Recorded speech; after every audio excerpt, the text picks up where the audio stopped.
Hello there, and welcome into my sports talk show. I'm your host, Carl Achin Jr., joined today by a special guest today on my sports talk show, Julie Donaldson, Senior Vice President of Media Content. How are you today, Julie? I'm great. So glad to be here with you. Thanks for having me on, Carl. You're welcome anytime.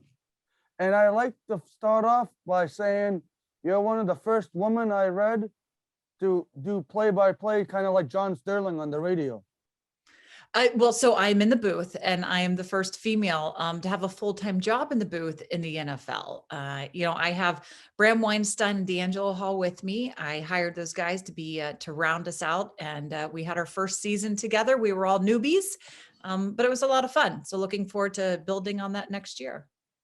I know Bram Weinstein pretty well. He used to work over at ESPN, and I know my ESPN guys really well. Yeah, he did. He did.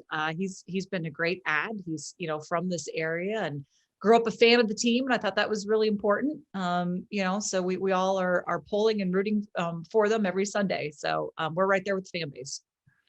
I know that you went to the University of Florida, which is famous for doing Tebows, Tim Tebow. How did you like that? Look, I bleed orange and blue. I will go down with the ship. Tim Tebow was outstanding. What he provided the football team, what he provided the fan base with, standing up for his faith. I admire that. We are very proud of Tim Tebow. And of course, if you meet any Gator, we'll be proud of anybody that plays for us.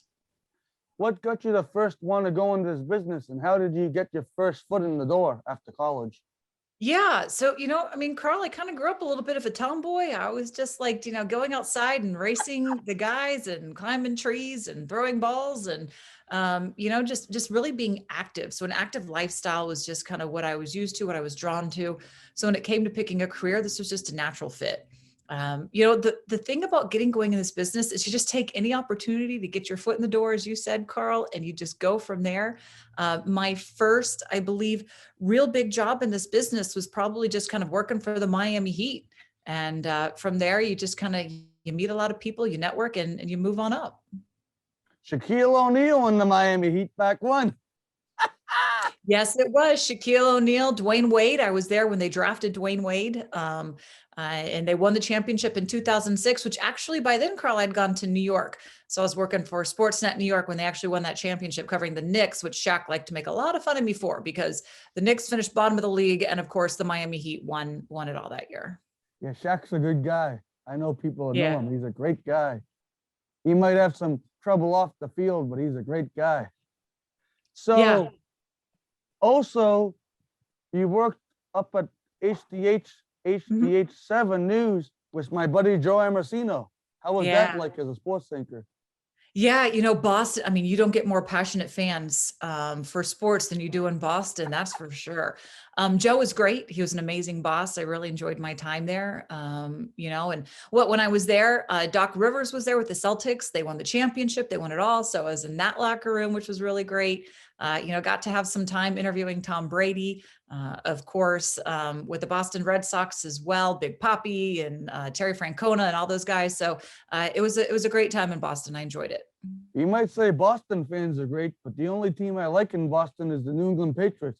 I'm a New York Yankees fan, as you know, big one going to Baltimore. That's like my home stadium. And I'm a Los Angeles Lakers fan because of growing up because of Phil Jackson, the head coach, Kobe Bryant, the late, great Kobe Bryant, and the cactus, Shaquille O'Neal. Yeah, look, you're all over the place, Carl. That's all right. It's allowed. It's allowed. I like the Miami Heat when Shaq was there for a little bit. I like them. And I like LeBron James. I'm a big fan of him. And he is still balling out, huh? Yep. That 36-year-old man. He might have a chance to play with his son like Ken Griffey Jr. and Ken Griffey Jr. and Sr. did in baseball. Yeah, that would be wild. It certainly would. Now, what's your favorite part about this business in general? It's really cool to work with the creme de la creme, right? The 1% of the 1%. I just admire everything about the athletes, the dedication, the sacrifice. I'm fascinated by, how they take care of themselves, how they approach the game. And if you talk to a lot of them, They'll say the big difference is their mentality, their mindset. That's what makes a good athlete and professional separate from a great one. So I enjoy kind of picking their brain. What I really love though most, Carl, is, we all have different views, different opinions. We come from different backgrounds, right? Mhm. And that can be something that can be very challenging in life, especially today, depending on, which political party you root for, which, faith you follow. But on game day, we put everything aside, right? We put everything aside and we come to root for our team. So I love that it brings people together from all different backgrounds and Mhm. faiths. And for those 2 to 4 hours, they are united. They're having fun. They're having a release. And they're just really enjoying the moment. And so that's one of the big things that drew me into sports. Speaking of faith, not just you and I have a great faith. Marin Rivera was into his faith, and also the head coach of Washington football team, Ron Rivera. He's really into the faith. I read about him. He witnesses to people. He's a strong Christian. Other than Patrick Mahomes, there's other guys in the NFL, but Patrick Mahomes, you have to say, is the young stud of a Christian. Yeah, I come across a lot of men that have great faith and women in this business because it's Yeah. important. You're going to have down days. So what's going to keep you from going too low? You're going to have failures. What is it that keeps pulling you up? And for Ron Rivera, here he is going through a lot of things in his career, starting over everything that's happening here in Washington. And right before the season begins, he finds out he's diagnosed with cancer. And he has to spend the first 7 weeks in chemotherapy and treatment. And it's easy to sit there and say, why me? And feel cursed and damned and be down and out. But when you have faith, you realize, you know what? Okay, I will get through this. And instead you can turn into something that becomes a testimony, something to witness about. And so that's one thing that I admire Coach Rivera for, and for you as well. But I would never be here if it wasn't for my faith. And I'm happy to share it. Yep, I know. I know. On Facebook, you put your church. I forget what church you go to, but you put that with your live sometimes on your Facebook during the pandemic. Yeah, and I miss being able to go. So hopefully soon we'll be able to get back to normal and be back to fellowship with people in God's house. So looking forward to that. I have been going to church all along. For the Good for pandemic you. stopped for a little bit because it's Massachusetts. All right. Yeah. Good for you. I love Yeah. that. So I know you anchored the NBC Olympics Mhm. 18, 16, and 14, if that's correct. Yeah, so I did the news updates for 4 Olympics, was like Rio, Sochi, Pyeongchang, and I did stuff for London, and I feel like I'm forgetting one in there as well, possibly. Was it Uh, Beijing? no, we didn't get there, did we? No, but you know what? It's such a cool experience. You're working crazy hours. I think it's like 22, 23 straight days, 12-hour days, no days off. You're flipped your schedule because they were all over in Asia on the other side of the continent. So, you're getting up at midnight and, trying to go to bed by 2, 3 o'clock in the afternoon, which is 4 o'clock, which is a challenge. But it was so rewarding, a lot of fun, great experiences. So I was glad to be able to be a part of the Olympics. What's funny is it happened to be two of my friends were down there covering the Olympics, and a girl that they both used to work for, they met each other. And I says to Bill, Bill, tell Steve I says hi. And Steve Weissman and Bill Doyleman, I believe, they both sit there and chatted about how eager I am and how great of a guy I am. Oh, Steve that's Weissman, I awesome. got to Well, love Carl, that. you've got a lot of fans, Carl, that's for sure. You know that when you see me in Baltimore. All right, let me know. You see me online with all those players I know. All right, looks good. Looks good on you. So I know you also worked for NBC, and it was NBC DC, right? Yep, The NBC big Sports channel. Washington. Yeah, Sportsnet.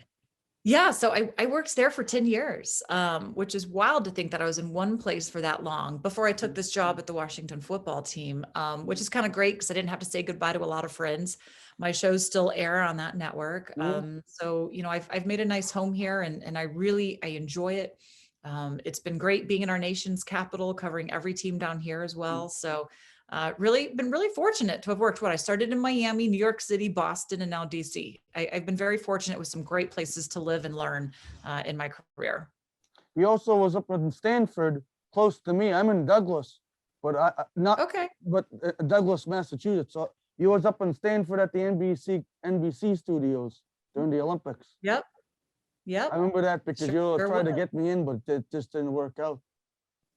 Yeah. Sorry about that. Yeah, it's all right. How's your little fuzzball doing? I know. Oh, she's somewhere around here. I should bring her in. Lucy. She's 12 years old. The poor thing has lost now 25 teeth, but apparently dogs have 43 to begin with. She still, though, is frisky. You wouldn't think that she's slowed down a beat. She loves to run around the yard, sit outside, look for squirrels. That's her favorite thing in the world to do. Is she's trying to make sure no squirrels get in the yard. And if they do, she chases them up a tree. But she's such a joy to me. So, yep, my little Lucy. Love having her around. I always see her posted on your Facebook because Yep. you and I are friends on Facebook, on your professional Facebook and my Facebook. And I always see the dog and I get a kick out of that little dog. She is, and I stick her in a purse and I take her places as well. And she's happy to go. She really is. She's like the epitome of a road dog. Wherever you want to go, Mom, I'm with you. But that's also the problem. She doesn't like to be left behind. But yeah, she's a good little girl. Been a good friend. I don't think you want to bring her to the football game.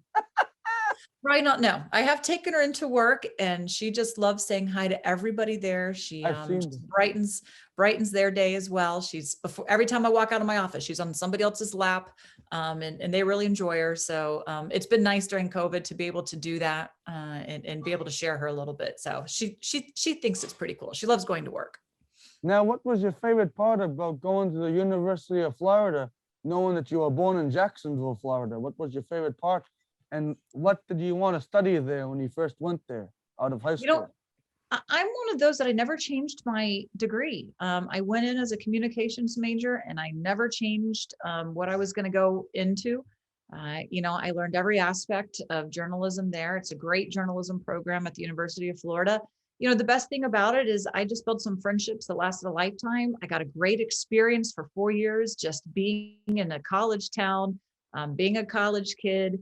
That transition before you go into like adulting, and you have to grow up and pay bills and such. So I just really thoroughly enjoyed my time there and got a great degree and made some great relationships. And it's still serving me to this day. You're still a kid, me and you, compared to Joe Amorosino. He's not a kid like you and I are. I'll have to check in with him soon. Tell him I said hi if you talk to him before I do. Yeah, I talked to him, but he knows me. I think he said to say hi. I was up there. Let's see, a 15, I believe. That's when I was great. up there. And I also know Darren Haynes. You probably know Darren Haynes. Yeah, Darren Haynes I see him a lot because he's down here in DC now. So Yeah, he covers the team and it's great. He's a good buddy to run into. He took me under his wing and he had me going to Boston. And then That's great. He was not that excited. It was not up that happy when I went to ESPN. I didn't get to say hi to him, but my friend that took me in there didn't know who Darren Haynes was because he was brand new. Steve Weissman says to me, "Have you seen Darren?" And I says, "I haven't ran into him. I didn't have a cell phone like I do now. I could text him and say I'm here at the campus." Yeah, that's great. That's great. Good for you. He's a good guy. Yeah. So first of all, there's ladies that watch my program as well as men. But to the ladies, how do you feel, and how do you, if they want to go into the industry that I'm going into, because I went to UMass Amherst in journalism, but want to do like what you're doing or myself, how would you explain it to the ladies that are watching this? Look, you have to have that ambition, the drive, the dedication. And the biggest thing I tell anybody, male or female, is you have to be prepared. Be overly prepared. You never know when that opportunity is going to come up, what you need to know. And really, when that opportunity comes, if you're prepared, you'll be able to take advantage of it and take that next step in your career. Nowadays, there's so many different outlets and platforms that you can get experience on. Just keep knocking away. You're going to be the best determining factor of where your career goes. You know your dreams better than anyone. You know your capabilities better than anyone. So I tend to think those who are hungry will be fed. So just keep working at it and something somewhere will break. And I know you said to me not the ladies I was talking about at first, but you said to me, you could see me going for that. You see how hungry I am. And then also you said it was God's help. God will make a plan to get there. Yeah, it's true. It's true. Yep. I know Darren, he told me, because I had him on there before President Biden's inauguration, the week before Friday. He told me that he's one of the ones that he wanted to cover like the Black Lives Matter and the Proud Boys was Trump there. So he showed people he could cover not just sports, he could cover everything. Yeah. Yeah. Well, I mean, I think that's important in life too. You have to be versatile. You know, the more skills that you have, the more marketable you'll be able to be. Can you hear Lucy's? Yeah, I hear Lucy back there. Yeah. She's saying famous. hi to somebody. You know, it's a good, she lets you know if someone's trying to knock on the door and get into the house. You know, you have to be marketable. And to do that, I think it's great to be able to learn a lot of different traits and different skills and hopefully be able to apply. And plus it's more entertaining that way when you can talk sports and politics, you know, and health and wellness, like whatever it is you have interest in, you should be able to pursue. I can talk politics, but I'm more into sports because when it comes to politics, I get really angry when somebody else says something I don't like. So I'm more of a sports guy. I could never be on news talking politics if they had me do both, because I get very angry. I'm kind of like some of the players that didn't want to show up to the White House when President Trump was there. Yeah, you know, and that's when, again, it goes back to why I'm in sports, is I love the fact that it doesn't do that. It's something that brings people together despite the differences. So yeah, well, thanks for having me on here, Carl. It's good to talk to you. Good to talk to you. And now, before we finish it up in a couple of minutes, I like to hear how you still have a couple of more minutes? Sure, I do. Right. I have a meeting at 11:30, so we got a couple. 11:30. So before we wrap it up before 11:30, how did you get your foot in the door? What was your first job out of college? Yeah, basically, you know, my first job, real job, was basically that Miami Heat. Same time I got a job working what was called the Miccosukee Sports Wrap, and it was with a couple of guys that played for the Miami Dolphins, Kimbo Camper and Joe Rose, and I did intros and exits and hello, welcome to the show. This is Miccosukee Sports Wrap, and you know, in the arena for Miami Heat, I interviewed whichever celebrities came to the game.